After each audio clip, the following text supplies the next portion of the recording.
اللهم صل وسلم وبارك على سيدنا محمد وعلى اصحابه اجمعين. حبايبي عاملين ايه؟ اخباركم ايه؟ النهارده بقى مع بعض زي ما متعودين مع ياسمين بنعمل كل اكلنا بسيط وسهل. عندي فرخه، طبعا خليتي الجزار دي فرخه بلدي، خليتي الجزار قطعها لي 8.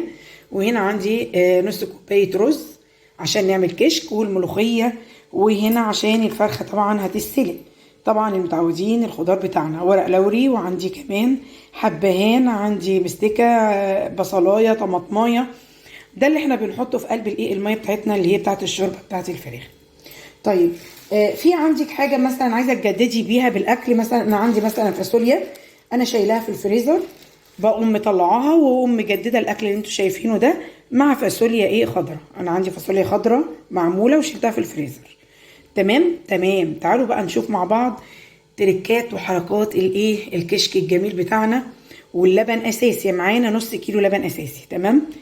انا اللبن بغليه وهسيبه يبرد شويه عبال ما احط الميه بتاعت الرز تتنقع شويه. يبقى هنقع الرز لمده مثلا 5 دقائق، من 5 ل 10 دقائق كده، وبعد كده نرفعه على النار. هنا الميه هي زي ما انتم شايفين. هنعمل ايه؟ هنزل بقى على طول الخضار بتاعنا. كان عندك جزر، عندك بصل، طماطم، اي حاجه من الحاجات دي كلها بتبقى حلوه للشوربه. واهم حاجه الفلفل الاسود الحصى. وهنا الرز زي ما انتم شايفين نقعته 10 دقايق وحطيته على النار زي ما انتم شايفين على ميه كده غليت. ننزل بقى على طول الدجاجه بتاعتنا اهو.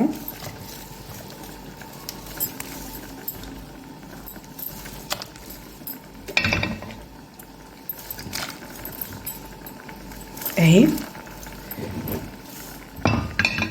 كده دول قوانص.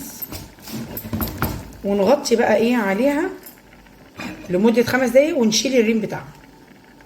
هنا الرز ابتدى ان هو يغلي زي ما انتم شايفين كده.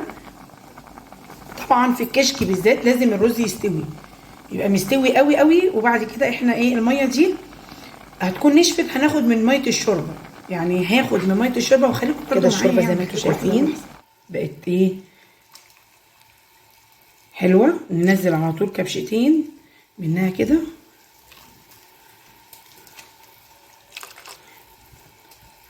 على الرز.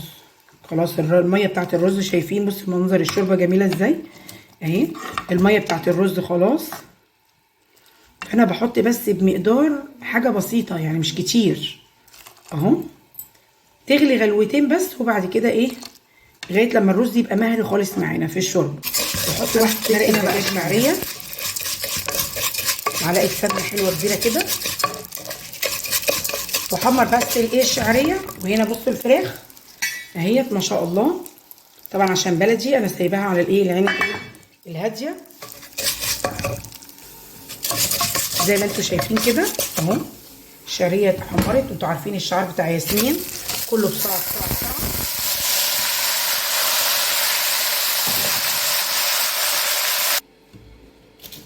كده حطينا الميه والملح، نقلب بقى ونغطي.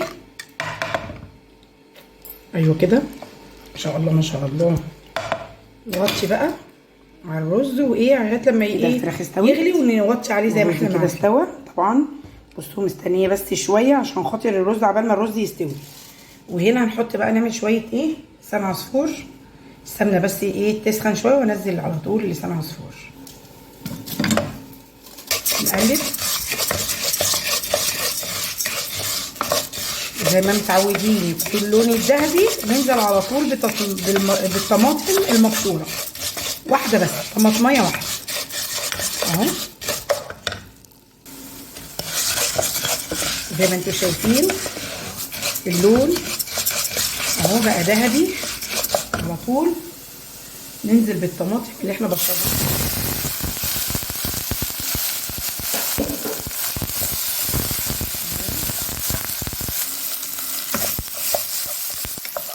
انزل بقى بشويه ميه عاديه اهو.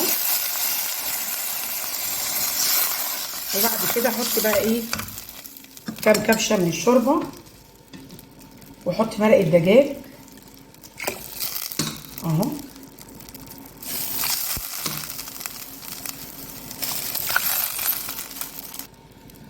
كده انا حطيت الملح والفلفل الاسود والمرقه، مرقه الدجاج، ونقلب كده. انا كده خلصت كده. بصوا زي ما انتم شايفين الرز ما بقاش فيه ميه خالص من الشوربه. نحط على طول كوبايه من اللبن اهو عالي كده،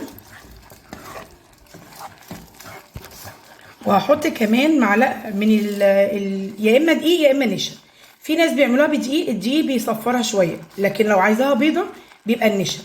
يعني احنا دلوقتي هنحط معلقه من الدقيق وشويه ميه صغيرين عشان نخلي اللون بس مصفر شويه. تعالوا بقى نحط كوبايه الربع كوبايه اهي لبن مع معلقه الدقيق.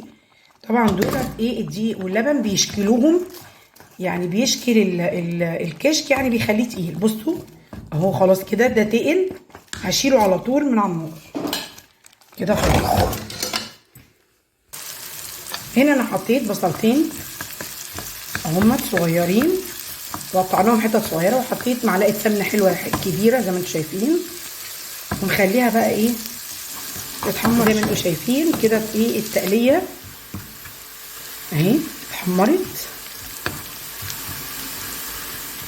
بشيل بقى شويه في طبق، والباقي بنحطه على الكشك بتاعنا كده. انا شلت اهو التقليه، وهنا في شويه مع السمنه نحطهم على طول كده مع الكشك ونقلب اهو زي ما انتم شايفين.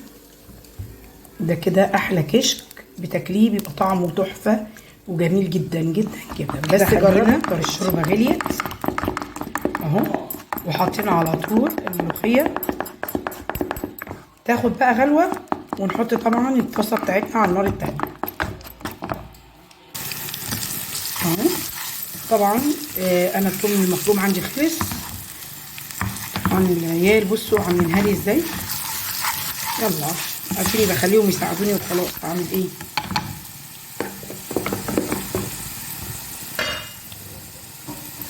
وهنا الشوربه اهي.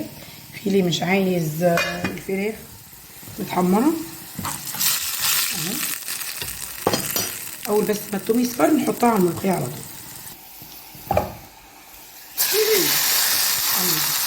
ايوه ايوه ايوه ايوه اهي كده خلصنا خلاص. الاكل بتاعنا خلص. شايفين السرعه بتاعتنا يا جدعان؟ زي ما انتم شايفين انا حمرت هنا الفراخ بسمنه، وهنا ده الزيت انا بقول ودي كده الملوخيه الملوخيه والرز اللي انا غرفتهم، وادي الشوربه كده نغرفها هنا عشان في اللي عايزها مسلوقه مش عايزها. بصوا لسان عصفور جميل ازاي، شايفين؟ تعالوا بقى نغرف الكشك، وده الكشك بتاعنا اهو. بصوا زي ما قلت لكم ان الدقيق بيخليه لونه مصفر شويه، النشا بيخليه لونه ابيض، فطبعا انا مش عايزاه يبقى يعني زي الرز بلبن اهو. نحط بقى التقليه على الوش كده اهو. بكده اكون خلصت الاكل النهارده اهو. دي الفاصوليا اللي كنت انا عاملاها قبل كده معاكم، طبعا فاضت مني ورحت شلتها في الفريزر. احنا مش عايزين نرمي اي حاجه طبعا. وهنا ده الرز المفلفل اللي احنا عاملينه اهو، عملته معاكم. ودي كده شوربه اللسان عصفور والكشك معانا وملوخيه وفراخ. وتفضلوا معايا النهارده الاكل النهارده، تفضلوا معايا. واقول لكم لو عجبك ما تنسيش السبسكرايب ليوميات مطبخ الياسمين، واللايك، وما تنسيش التعليقات الجميله بتاعتك. واقول لكم السلام عليكم ورحمه الله وبركاته مع احلى متابعين في الدنيا.